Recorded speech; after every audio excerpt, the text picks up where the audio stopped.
kuwa different with other people. Mr. Speaker, we should have a country with the future. And fellow Kenyans, people with like minds will agree with me that we shouldn't be having a country with no future. A country where people who should be on their retirement beds are being recycled to lead a country with educated people, educated youths. Fellow Kenyans, we should wake up, and for me, I will stand for the truth and I will fear nobody, whether you like it or not, because you don't feed me. We the youths of this country, we are not happy. The common man of this nation is not happy. But why? Because people who have held public offices and we've witnessed bad governance from these very people are being recycled. For what reason? That's the big question. For what reason? Why just these old people? This is not a time we should be talking about political parties.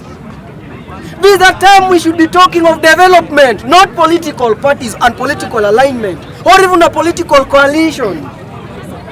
Why don't we wake up from this slumber we started sleeping in 1963?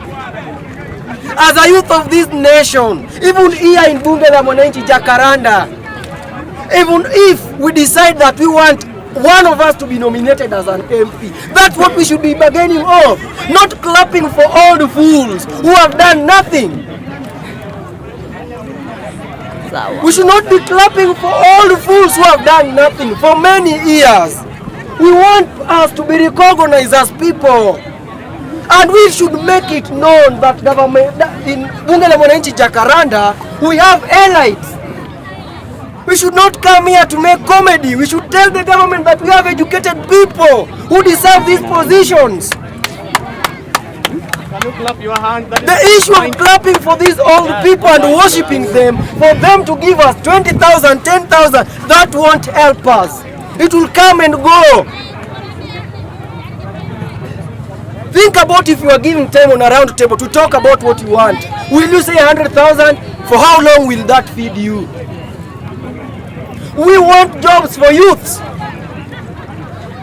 Just yesterday I said it and I will repeat that only one person, Opio and I, was given that position on merit. But the question is, why was he removed from his position? Think about the amount of money which will be used to hold an election in his constituency. These recycled leaders with criminal records, Mbadi, and the rest. And here you come talk about political coalition, yet we still have 3 years to 2027. Are we fools? Or don't we think about ourselves? And majority of us here clapping for these old fools are youths. Why can't we think about ourselves? That's my question. For how long will we clap our hands? Mr. Speaker, I want to conclude by saying this. And to the government, William Ruto, anybody will stand by my side, and those who like the truth will agree with me, that in the government there is no youth face. And the youth of this nation, I'm telling you this evening, without fear, that we don't form part of Kenyans. We are not Kenyans because we are not recognized. We call for demons, dubbed Gen Z and millennial demonstrations. Which people have reaped from these demonstrations?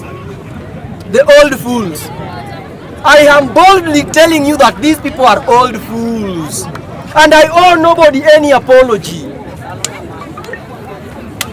And if anybody feels that I should apologize, I can give you all the justifications that these people are fools. Nothing more.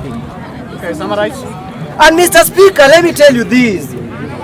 It does not mean that anybody who is old is wise.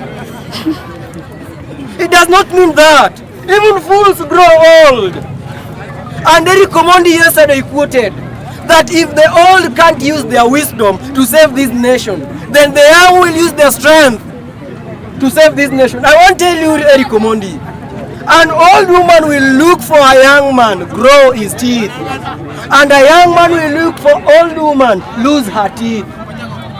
We should digest that. As at now, we should be looking at these all confused fools losing their political tooth, and we are still here clapping for them. We don't need that. We need salvation. We need third liberation of this country. Let's wake up the youth of this nation. Thank you, Mr. Speaker. Okay, thank you, Professor.